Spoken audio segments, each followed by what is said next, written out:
তাড়াতাড়ি মুখটা ধুয়ে নি, আমাকে তো অনেক কাজ করতে লাগবে। প্রথমে এখানে কলসটা নিয়ে নি, দেখি তো রাজুর আর রাজুর বাবা উঠছে কিনা। আরে এরা তো এখনো ঘুমাচ্ছে, যাই আমি কাজগুলো করি। আরে ওইটা কে হলো? মা মনে হয়। তাড়াতাড়ি আমাকে পানি নিয়ে যেতে লাগবে। আরে মা এটা কি করতেছে?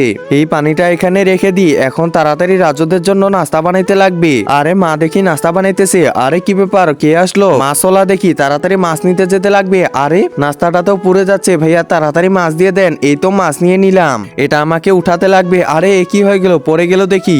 আরে রাজু এটা কি করতেছে? এই রাজু তুই আবার কামের মধ্যে কাম বাড়াস, যা এখান থেকে। আরে আমি কি করতেছিলাম, যা এখান থেকে যা। আচ্ছা ঠিক আছে। একজন মা কতটা আপন হয়ে থাকে যার মানেই তাকে জিজ্ঞাসা করে দেখো। তো দেখা যাক বন্ধুরা, এই মায়ের জন্য কে ভিডিওটিতে লাইক এন্ড সাবস্ক্রাইব করে, আর যারা মাকে ভালোবাসো না তারা ভিডিওটি থেকে দূরে থাকো। আরে নিমি তুমি কি করতেছ, যাও এখান থেকে। আরে না না থাক, আরে যাও বলতেছি।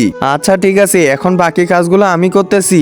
এগুলো কাজ কি তোমার দ্বারা হয় নাকি? আরে রাজু, নিশ্চয় রাজু মনে হয় ওর বাবাকে ডাকে নিয়ে আসছে। বাবা তাড়াতাড়ি চলা, মা একাই কাজগুলো করতেছে।